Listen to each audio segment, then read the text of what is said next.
my hopes for Jamaica and my hopes for making Jamaica a better place really lies with you.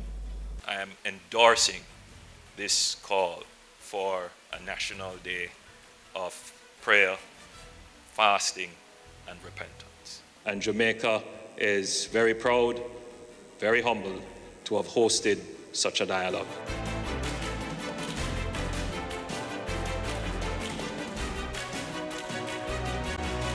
At the top of last week, Prime Minister Andrew Holness was in Montego Bay to welcome delegates to the United Nations World Tourism Global Conference. The November 27 to 29 conference was held under the theme, Jobs and Inclusive Growth, Partnerships for Sustainable Tourism. At Tuesday's session, he called on tourism interests to ensure that the sector offers inclusive participation and growth. A similar sentiment was shared when he attended a luncheon and witnessed the signing of a tourism-centered MOU with the Dominican Republic. We should all be able to move around the world freely and experience that. And the tourism industry is what makes that possible. I'm sure the discussions, the dialogue, the brain sharing, the exchange of ideas will lead to a better industry. Back in Kingston, the Prime Minister staged the youth edition of his OPM Live Community Dialogue series. At Wednesday's meeting, he shared several plans to not only include youth in governance, but also to make it easier for them to participate in society. Among them, increasing access to education through the Students' Loan Bureau, fast-tracking job prospects with the private sector, ensuring citizens' security, and improving the state's ability to plan for their needs through the implementation of the National Identification System. The future is yours. Reach out with both hands and hold it tightly. Jamaica will be prosperous. Wednesday also saw the Prime Minister endorsing the staging of the National Days of Prayer, Fasting and Repentance. My job is not to lead the church in calling for prayer. I am following the church.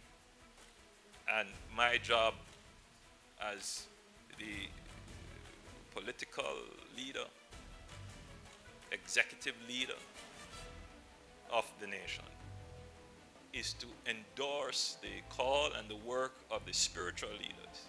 The events, one on Saturday in Half a Tree Square and the other on Sunday in Sam Sharp Square, was staged by the Jamaica Umbrella Group of Churches and the Jamaica Cultural Development Commission.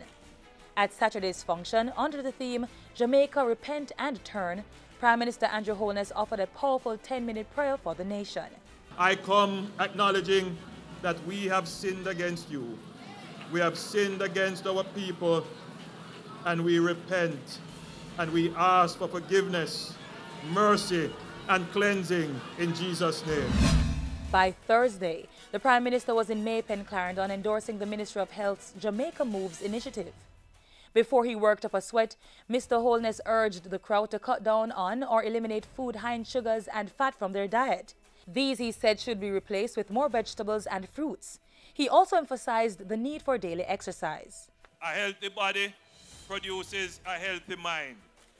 And when we start to think in healthy ways, we create healthy communities, healthy families, and we build a healthy, happy, prosperous country. Mr. Holness was still in Clarendon on Friday, where he broke ground for the Jamaica Combined Heat and Power Plant. The Prime Minister lauded the investment, saying it will increase the island's energy security, diversification and efficiency. Jamaica as a whole will benefit. Our economy will benefit, clearly. It will position Jamaica as a country that has not just diversified but reliable and affordable energy. But in considering the real threat to Earth, climate change, Jamaica can be seen as a little country taking a big step in this area. Being built by New Fortress Energy, the $265 million 94 megawatt natural gas-fired plant, when completed, will see to reduced cost, increased reliability and efficiency. Plans include a floating storage and regasification terminal, installation of a pipeline from the Rocky Point Fort to the Jamaica refinery, as well as the construction of an electricity distribution network to the national grid. 450 Jamaicans are expected to be employed during the construction phase. Prime Minister Holness also had several assignments in Kingston, including Sunday's unveiling of Usain Bolt's statue at the National Stadium complex. You do it by integrity, by hard work, by dedication, and by commitment. You, sir, are a true ambassador to young people the world over.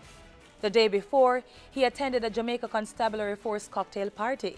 On Saturday, he also paid last respects to his former teacher, Claudia Neal.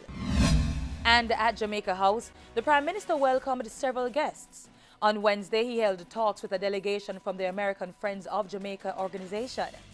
And on Thursday, Mr. Holness received Lenovo computers and accompanying equipment during a courtesy call from the company. And that's how we close out Jamaica House Weekly. Be sure to join us next time for more of the news stories coming out of the office of the Prime Minister.